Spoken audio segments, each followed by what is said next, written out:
Hola, ¿qué tal? ¿Cómo están? Bienvenidos. Qué alegría me da, de verdad se los digo, qué alegría me da poder hablar con todos ustedes una vez más, porque eso significa que estoy vivo y además significa que puedo hablar y que puedo pensar algunas cosas, que puedo discernir. Porque este lugar y este ejercicio es sobre todo un ejercicio reflexivo, reflexionar en torno al mundo al mundo que me rodea, que nos rodea, cómo se constituye, cómo se construye y sobre todo esta idea fundamental del progreso, ¿no? Cómo podemos hacer de este espacio común, la realidad, un lugar mejor, una experiencia mejor. Creo profundamente en ello y lo vivo y lo atestiguo porque trabajo en una universidad y ahí se ve cómo las personas entran en un proceso de formación, de evolución y de progreso constantes. Además, la universidad es fuente de conocimientos, ¿verdad? Ahí en ese espacio, todas las experiencias humanas coinciden, se analizan, se estudian críticamente y se deduce de esta reflexión, de esta experimentación, de esta discusión, se deducen ciertos principios que nos ayudan a los demás, a los que viven por fuera de los muros de estas instituciones de educación superior. Pero bueno, vamos a dejarnos de rollos. Hace frío y en este momento hace más frío porque tengo que apagar la calefacción porque pues si no se mete ruido, ¿no? Sobre todo desde que saqué a pasear a este muchacho para tener una calidad de sonido mejor, pues resulta que sí, me sirve, me sirve porque mi voz se escucha mejor, pero pues también se escucha el sonido de la calefacción, ¿no? Entonces tengo que apagarla durante los 30 más o menos minutos en los que yo eh, hablo, ¿no? Entonces se siente inmediatamente cómo baja la temperatura. Bueno, vamos al punto. Hoy quiero hablar de la condición gregaria de los seres humanos. Yo muchas veces siempre digo esto: ¿qué es un hombre en una isla desierta? Y es una tontería, pues. Deberíamos darlo por sentado, deberíamos saberlo, que nos necesitamos mutuamente. Yo, por ejemplo, necesito que alguien me esté escuchando. Yo tengo aquí ahora mismo en mi cabeza pues la fantasía, ¿no? De que alguien me está escuchando. Pero no solamente eso, yo necesito a un montón de personas más para otras cosas. Y si estoy diciendo estas obviedades, es porque me he percatado de que estamos en un momento en nuestra sociedad actual en el que una especie de ultra individualismo comienza a diseminarse, comienza a extenderse y es aceptado, asumido incluso por un montón de personas que creen que tiene algún sentido todo aquello, a pesar de que en su día a día esto eh, pues no suceda, ¿no? No ocurra. Es una fantasía ultra anarquista, ¿cómo le llaman hoy? Libertaria, ¿no? Es una fantasía, es un ideal que establece que los hombres, los seres humanos, debemos ejercer una libertad cuasi absoluta. Y hay gente que cree esto. Entonces atacan al Estado, atacan los impuestos, eh, atacan las instituciones del Estado, atacan la democracia liberal, ya ni hablar de los colectivismos, ¿verdad? Eso es como el reverso de la moneda. Y en el extremo de la, vamos a llamarle así, de la izquierda delirante, pues se reproducen los mismos absolutismos, las mismas ideas absolutas, disparatadas, ¿verdad? Entonces ahí se cumple aquello de que los extremos se tocan, se rozan. Yo mismo soy un liberal, creo en la democracia liberal. Entiendo el valor de la libertad individual, pero lejos estoy de volverlo un ideal absoluto, total, radical, porque creo que no soy tan tonto y atestiguo a mi alrededor cómo los seres humanos somos seres gregarios y necesitamos de la vida en comunidad. Todos necesitamos de todos. Ahora, la alternativa que podría ser la de la autarquía, ¿no? De vivir ahí en un jardín donde se cosechan pepinos y lechugas, pues me parece posible en términos relativos. Y si alguien quiere asumir ese camino, pues yo lo aplaudo. Qué bien por él o por ella, ¿no? Si quiere vivir en una cueva junto al mar y dejarse unas barbas, así como San Juan el Bautista, también me parece maravilloso. Pero una sumatoria de Juanes Bautistas o de Robinson Crusoe o de, ¿qué más? De Juan el Evangelista, ¿no? El Juan de Patmos, pues no conduce a ninguna parte. Si nosotros hemos sido capaces de construir una sociedad tan portentosa, que nadie diga lo contrario, una sociedad tan portentosa como la sociedad del siglo XXI, con todas sus desigualdades y sus fracturas y sus dolencias, ha sido precisamente porque todos los Juanes Bautistas, todos los Robinson Crusoe y todos los Juanes en Patmos, pues salieron de la caverna, cayeron de la rama y decidieron unirse en torno al fuego, a contar historias, a construir mitologías, y esas mitologías les dieron un sentido de pertenencia y de unidad.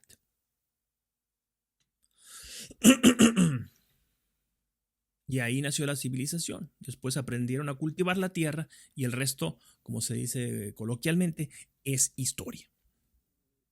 Entonces, que yo tenga que venir aquí a recordarles ahora a esta gente que la sociedad humana es fundamental para que el individuo, para que la persona alcance cotas más elevadas de existencia, para que yo esté aquí ahora mismo, para que yo esté aquí ahora mismo con este micrófono delante de esa cámara, transmitiendo un mensaje, pues todos los años que me preceden fueron necesarios, todas las colaboraciones que me preceden fueron necesarias, todas las interacciones humanas fueron necesarias. No necesito decir esto, pero tengo que decirlo.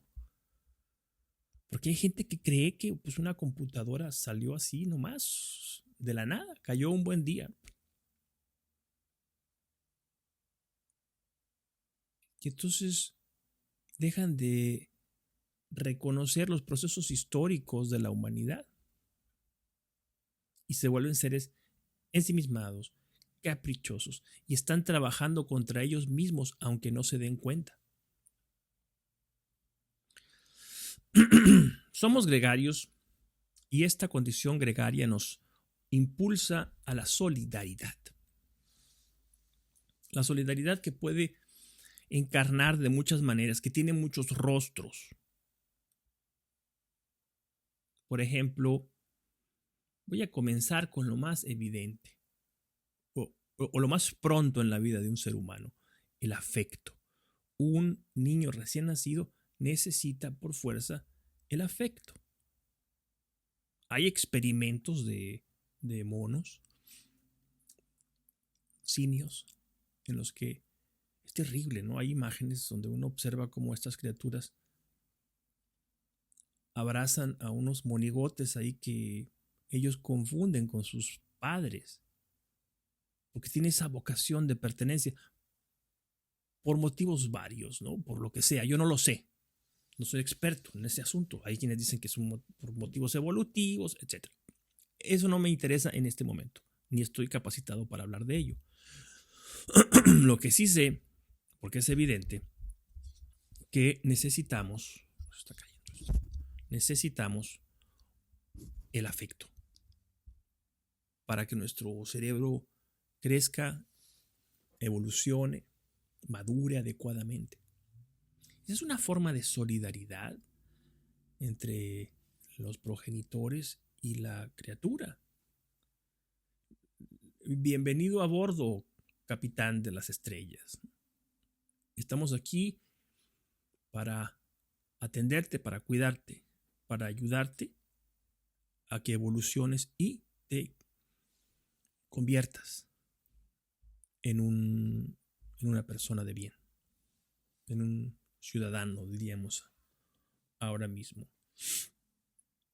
La solidaridad, que es necesaria como un elemento de vinculación no determinado por intereses explícitos. Lo necesitamos todos. Necesitamos la presencia del otro. Humberto Eco habla de la ética, lo define de una manera que yo creo que es inmejorable. ¿Qué es la ética?, se pregunta retóricamente Humberto Eco y se responde: la ética es la entrada en escena del otro. Y claro, pues si yo estoy aquí solo, no tiene, pues puedo hacer lo que quiera, ¿verdad? Las restricciones que yo tengo, son muy pocas.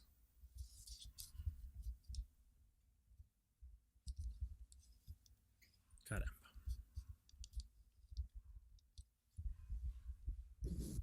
Necesito entonces a alguien que venga y me repare esto. ¿Ya ven? Necesitamos la presencia del otro para conversar,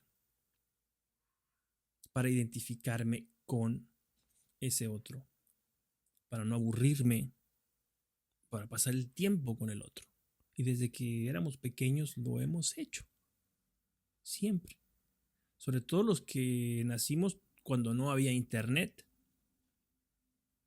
Ahora el otro es una alteridad cibernoide, pues una alteridad virtual. Pero es lo mismo, es la presencia del otro, de otro ser humano. En mis tiempos, ya estoy hablando como viejito, en mis tiempos pues jugábamos al béisbol en la calle o nos sentábamos en una banqueta, pues en una acera, a contar mentiras. Estábamos reproduciendo ahí en ese momento lo que pues los hombres del Neolítico hacían, ¿ya? Necesitamos la solidaridad porque la vida es un lugar difícil, porque la realidad es peligrosa. Y eso también está trufado en nuestro espíritu. El auxilio al que cae en desgracia. Cuando nos enfrentamos a una situación excepcional que implica dolor, muerte, enfermedad, tragedia, los seres humanos sentimos y actuamos en consecuencia. Sentimos este impulso de correr en auxilio de nuestro congénere que está sufriendo, ¿sí? Que está padeciendo algo inesperado, porque nosotros entendemos que eso que le está pasando a él nos puede pasar también a nosotros mismos, salvo que seas un miserable, que los hay, ¿no? Pero estoy hablando de la mayoría, de la regla, no de la excepción. Cuando hay un atentado terrorista, por ejemplo, ahí vemos cómo la gente, incluso poniendo en riesgo su propia vida, asume una actitud heroica porque está defendiendo, está protegiendo algo más que ese individuo en desgracia. Está defendiendo, está protegiendo la condición humana que nos es común. Somos gregarios por cuestiones de seguridad también. Necesitamos unirnos porque unidos somos más fuertes.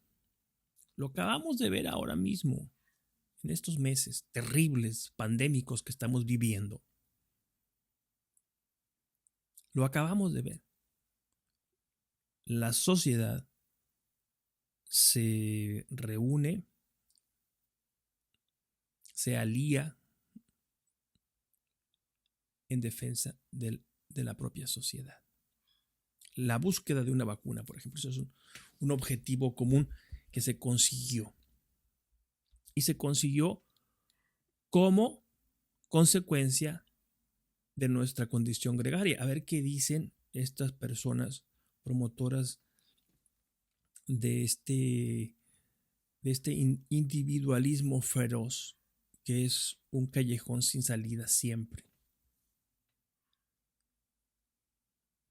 Defensa. Los primeros seres humanos se reunían para defenderse. Los seres humanos somos muy frágiles, somos criaturas como animales que somos, como Homo sapiens sapiens que somos muy frágiles. Cualquier animal puede acabar con nosotros, de alguna forma o de otra. Estoy exagerando, no todos, pues, pero muchísimos animales, hay muchas fieras, incluso los mosquitos, ¿no? Que son los responsables de la mayor cantidad de muertes en este mundo. Somos vulnerables, así que tenemos que unirnos para ser más fuertes. Esta unión con los demás ha hecho evolucionar nuestro cerebro, que es algo que ningún animal tiene: la sofisticación de nuestro córtex prefrontal. Entonces, de pronto aprendimos a utilizar un instrumento, y el instrumento derivó en máquina, y la máquina derivó en un sistema, en un androide o en una inteligencia artificial hoy en día, ¿no? Gracias a que hace muchos años, hace miles de años, los hombres se reunieron a estar juntos, a verbalizar, a comunicar sus experiencias, a sentirse parte de un grupo a través de la danza, a darle forma a sus pesadillas, a sus sueños, a través de la pintura, a la creación de dioses, a forjar una incipiente metafísica. Entonces, nos defendimos. Lo que yo sabía, mi experiencia, unida a la experiencia de Pedro, unida a la experiencia de María, unida a la experiencia de Elizabeth, qué sé yo, es una sumatoria. Hay allí en inglés diría un compound effect, o un apalancamiento de saberes. Yo produzco esto que estoy haciendo ahora. Y es muy simple, es un señor que habla delante de una cámara y de un micrófono y que dice cosas que piensa y que después distribuye en internet. Nada complicado para una sola persona, pero si yo quisiera hacer de esto algo más complejo, pues necesito el concurso, la participación de otras personas que están muchísimo más capacitadas que yo. Entonces, cuando esas personas intervienen, esta cosa tan básica, este ejercicio de comunicación tan básica, se multiplica, crece, se vuelve más corpulento, más robusto, se vuelve mejor gracias a la intervención de otras personas.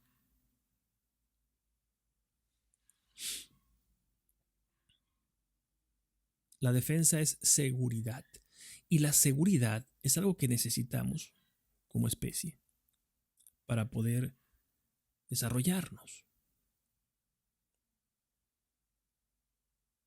para poder pensar. Necesitamos cierta paz. Es imposible alcanzar una seguridad total, pero cierta seguridad. Tener un techo donde dormir, tener garantizados los alimentos, servicios de salud. Todos estos logros que como sociedad hemos tenido son fundamentales y tienen un objetivo fundamental, que es el de generar seguridad.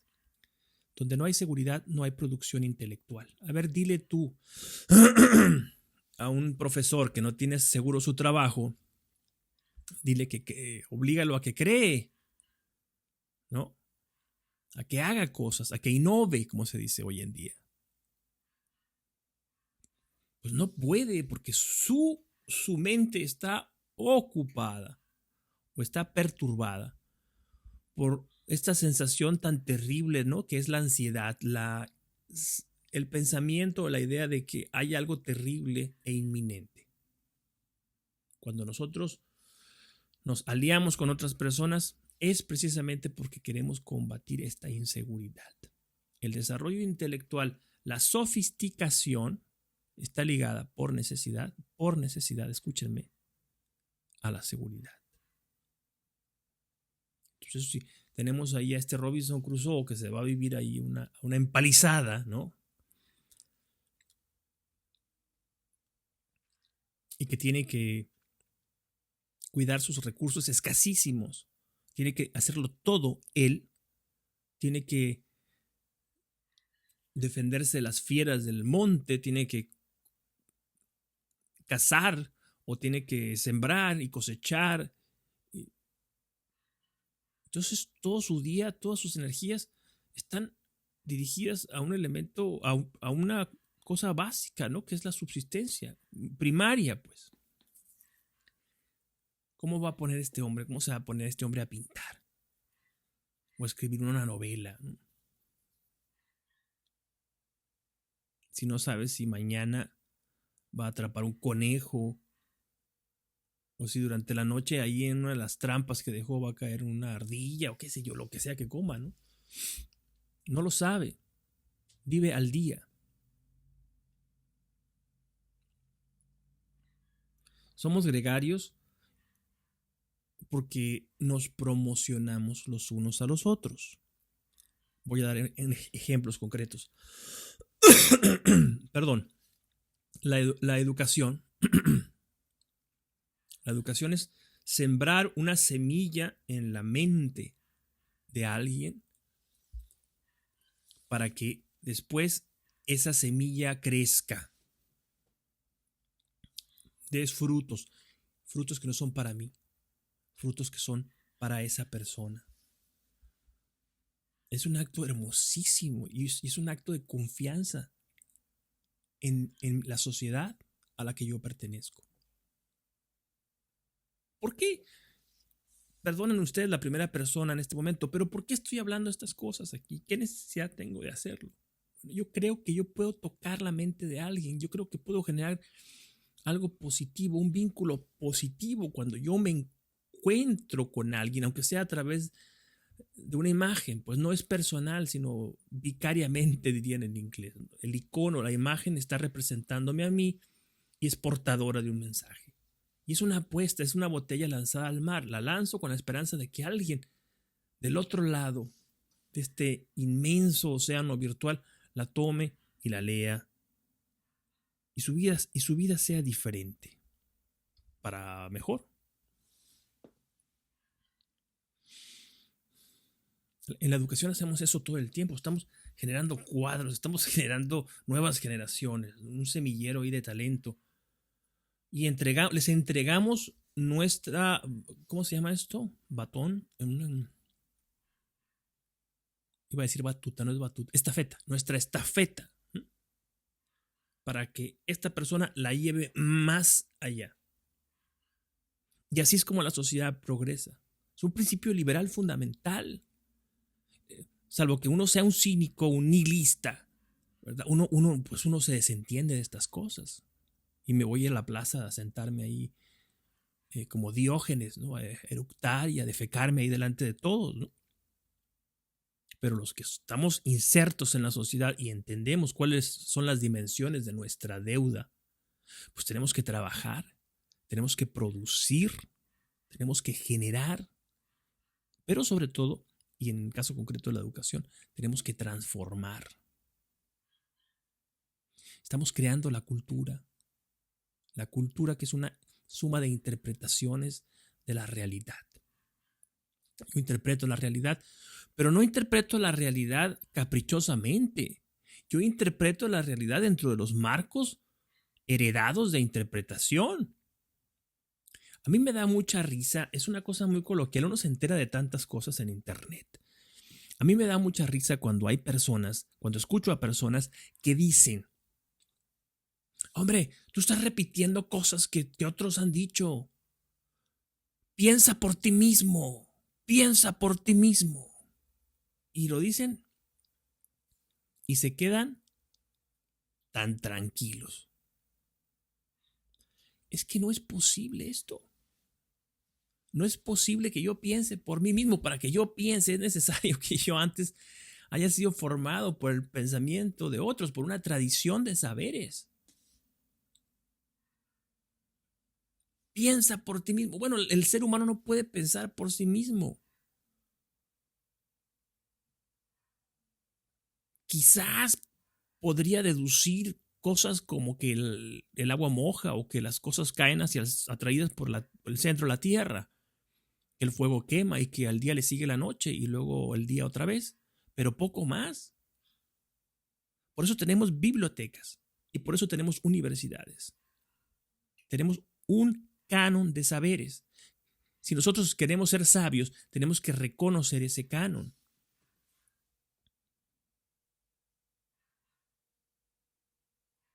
Además, no porque seamos muy modernos, ultramodernos, como diría Lipovetsky, ¿no? El sociólogo. No porque estemos viviendo en el año 2021, hemos dejado de construir relatos. Esos relatos que nos dieron sentido de comunidad y de pertenencia y que son el primer brote, digamos, civilizatorio.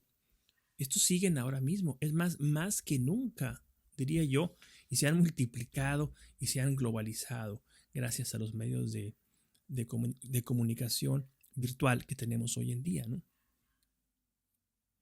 El resurgimiento de los nacionalismos, que yo soy todo lo contrario a un nacionalista, ¿no? Pero los entiendo y los comprendo bien, sé de qué se trata.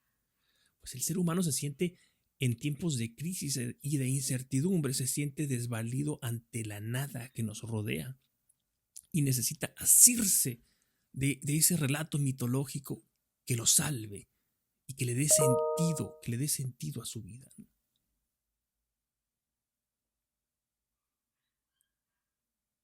Las religiones son, pues son eso. Las religiones son eso, ¿no? Sí, es un cuerpo mitológico que le da un sentido a mi existencia. Me convierte, por ejemplo, en un cristiano y sé que si respeto ciertas reglas y que vivo según los principios evangélicos,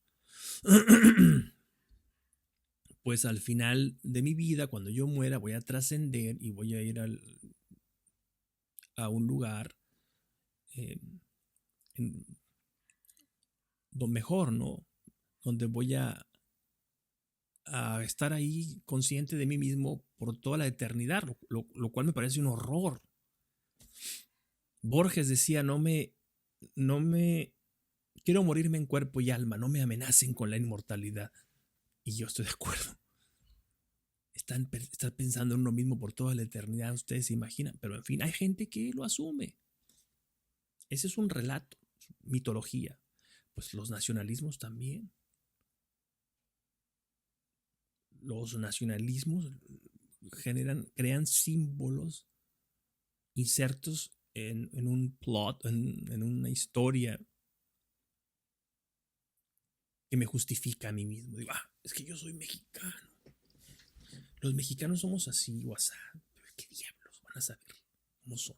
¿Cómo? No. En fin, bueno, es necesario ese relato. Con todo y que lo ataco constantemente, es necesario. Es más, no se puede desarrollar un proceso civilizatorio sin ese relato unificador. Somos gregarios, Dios mío, ya me estoy pasando de tiempo. Somos gregarios porque tenemos intereses mutuos. Por ejemplo, el comercio. El bendito comercio, que es como las guerras, elemento de cultura, ¿no? Elemento de difusión de cultura. El comercio no solamente lleva commodities, no lleva solamente productos. El comercio lleva también formas de entender el mundo, lleva filosofía, lleva lenguas, lleva saberes. El intercambio comercial nos hace más ricos, más prósperos. Pero no estoy hablando solamente de la cuenta corriente. Como sociedades nos vuelve cosmopolitas, nos abre. ¡Qué maravilla! Entonces, si yo golpeo el relato nacionalista, es porque es reduccionista, es de puertas cerradas. Yo prefiero asumir el relato cosmopolita, que es planetario, pues. Quiero un país para mí, sí, pero que sea redondo y que se llame tierra. Comercio, servicios. ¿Ustedes se imaginan? Aquí en mi casa, cada rato se descomponen cosas y esas manos me sirven para teclear en la computadora y para poco más. Para cambiar un foco a lo mejor, una bombilla. Y poco más. Si no existiera mi buen amigo Chris, pues estaría perdido. Que es el que viene a arreglar todo, es el handyman. Viene a arreglar todos los problemas que yo tenga. Pero como yo no tengo ese conocimiento, pues tengo que llamarlo a él. Pero él no viene porque me quiera mucho. Él viene porque yo le voy a retribuir económicamente. No importa, es así. Gano yo y gana él. Productos, servicios. ¿Y saben qué? Para trascender esta concepción estrictamente materialista, hay intereses mutuos que no son de orden comercial. La conversación simplemente. ¿Qué sería el ser humano sin conversación? La conversación que nos enseña a pensar, que nos comparte otras experiencias. Si yo hablo de una manera o de otra es por la gente que me ha rodeado. ¿Por qué estoy hablando en español ahora mismo y no en inglés? O en francés o en otra lengua. Porque nací en un país donde la lengua dominante era el español. La conversación nos hace además sentirnos identificados con el otro. En las risas, ja, ja, ja, ja, ja. Sí, pero también en el dolor, como decía hace un momento. A través de la conversación nosotros experimentamos esto tan maravilloso que es la empatía, que es sufrir el dolor del otro, cargar el dolor del otro. Aunque no sea posible, pero hacer un esfuerzo, porque reconocemos que ese aguijón que ahora mismo está torturando a alguien más, mañana o pasado me va a torturar a mí. Pues qué, si yo no soy un semidios, soy un Homo sapiens sapiens común y corriente. Además, evidentemente somos gregarios por cuestiones fisiológicas, que ya lo mencioné. Necesitamos, si estamos solos, vamos a comer lo mismo todos los días. Necesitamos el consumo. Cuando yo voy a un restaurante, bueno, iba porque ahora está todo cerrado, pero cuando iba a un restaurante hindú de la India, pues que me fascinan. Y yo digo, bendito Dios, puedo sentarme aquí a comerme tal o cual cosa. Qué maravilla, comida con la que yo no crecí. Pero entonces ahí la comida se vuelve algo más que mero alimento. Se vuelve una expresión de la cultura, un elemento de sofisticación de la experiencia humana. Como el erotismo es una expresión sofisticada de algo tan elemental y tan bestial como la copulación entre macho y hembra para la reproducción. ¿Se entiende, no? Por cierto, somos gregarios también por la reproducción que acabo de mencionar.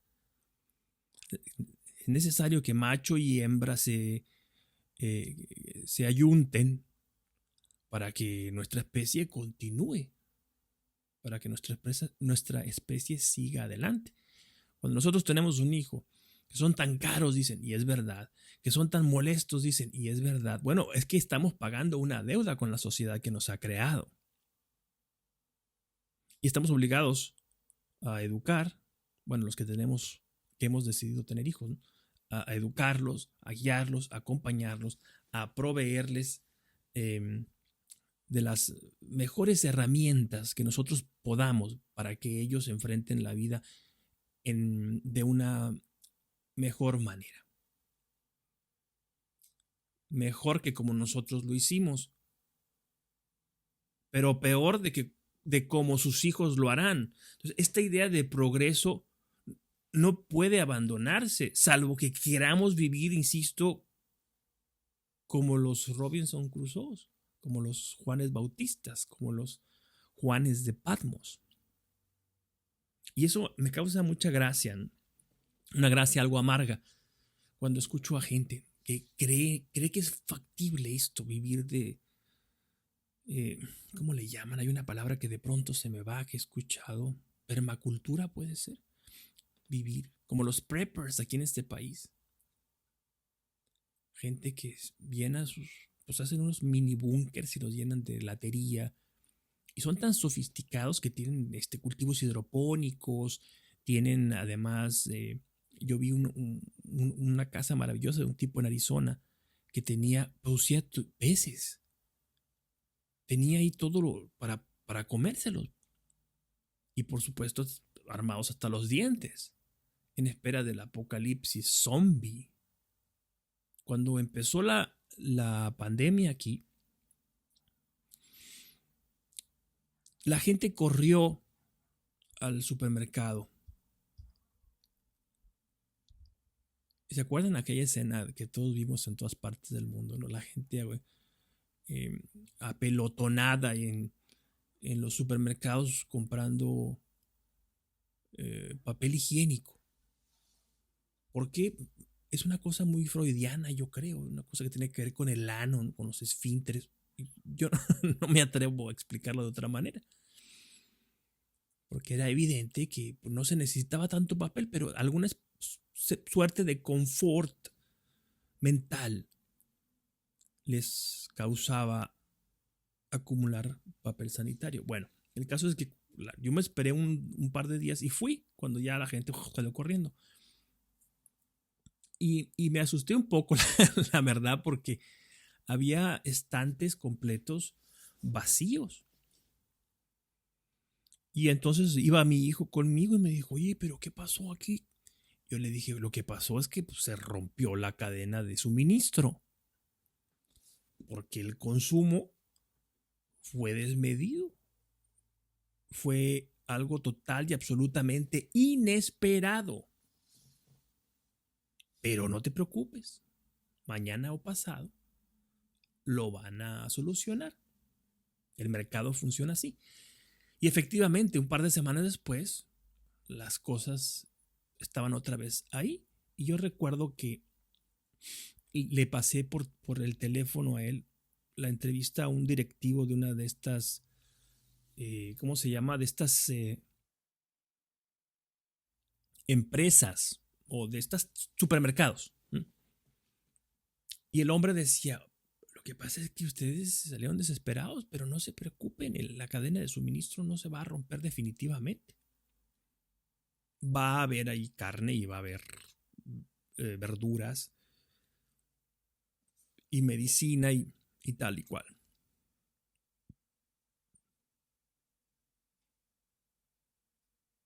Porque estamos viviendo en una sociedad que ha tejido a lo largo de milenios redes de acción común. Porque somos gregarios, pues. Y así termino, porque somos gregarios. Y saben que también por salud mental. Y se los dice a alguien que antes de que empezara esta pandemia, pues podría con toda justicia haber sido calificado o descrito como un solitario, una persona muy del hogar, dicen también. Y es verdad. Tengo muy pocos amigos, tengo muy pocas actividades sociales, estoy bien en mi casa, me siento bien en mi casa. Pero, aquí viene la gran adversativa, pero no puedo estar aquí por siempre. Necesito visitar a mis amigos y que mis amigos me visiten, por pocos que sean ellos. Necesito meterme en un bar 3, 4 horas para ver un partido y tomarme unas cervezas y cenar con toda la calma del mundo. O irme a una cafetería, que es otra cosa que disfruto enormemente. Ir a una cafetería y sentarme ahí solo, con un libro, con una carpetita como esta, una libretita como esta, a tomar notas, a escribir, a educarme, pues, a educarme y a cosechar ideas, a sembrar ideas y cosechar ideas, a trabajar mi mente, acompañado de un delicioso café y rodeado de perfectos desconocidos. Necesito también ir al cine, sentarme ahí en el medio de cara a la pantalla y esperar a que se apaguen las luces y que suceda ese milagro que es el cine, esa especie de caja de zapatos oscura. Y de pronto la luz y de pronto la realidad es otra cosa. Ahí estamos atestiguando un milagro, el milagro de una industria creativa y el trabajo de miles de personas, de escritores, de diseñadores, de actores, actrices, directores, técnicos, para generar una historia. Antes los hombres se sentaban a ver los techos de las cavernas para ver ahí los bisontes, las manos, ¿no?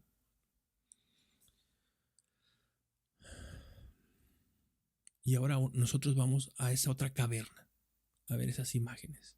Me estoy poniendo platónico. A ver esas imágenes que nos están contando historias, que nos seducen. Y ahí descubrimos la humanidad también. En el dolor de fulanita porque la rechazó el novio. O el dolor de sutanito porque no pudo conseguir lo que quería o porque lo rechazó la esposa o qué sé yo, esos dramas mundanos que ocurren ahí y que a nosotros nos gusta disfrutar y padecer al mismo tiempo. Por eso pagamos una cantidad, un importe de nuestra entrada. Tengo derecho a sentarme y dejarme seducir, que me mienta el director, que me mienta esa gente. Yo les voy a dar oportunidad que me engañen por 2 horas. Y después salgo de ahí relajado. ¿No les pasa a ustedes eso que salen del cine y les cuesta trabajo? Les cuesta un par de horas otra vez aterrizar en la realidad. Como que el cuerpo sale del cine, pero nuestro espíritu queda un poco así, un poco volatizado y un poco disperso hasta que se condensa otra vez. En nosotros ya somos la misma persona. Muchas veces he salido del cine, ahí voy al baño porque traigo los ojos llorosos y me da vergüenza. Tal es el efecto que el relato, el discurso genera en nosotros. Y esto es parte de la salud mental. Yo necesito como ser humano que esas cosas ocurran. Necesito que me cuenten historias. Necesito que haya alguien más. Que no sea solamente mi cabeza la que me está nutriendo con relatos. Porque eso es locura. Eso es la locura. ¿Qué es la locura? Y termino. La absoluta incapacidad de comunicarnos con los demás. Muchas gracias, muchachos. Terminamos. Me fui de largo. Casi termino una clase de 50 minutos. Les mando un saludo. Si les gusta mi canal, si les gusta lo que digo, compartan, suscríbanse. Pero lo más importante, si les gusta lo que yo digo aquí, comuníquenmelo. Díganme. Déjenme un mensaje por aquí abajo, en algún lado. Díganme desde dónde me escuchan. ¿Sale? Bueno, eso es todo. Nos vemos en la próxima ocasión. Hasta pronto. Chao.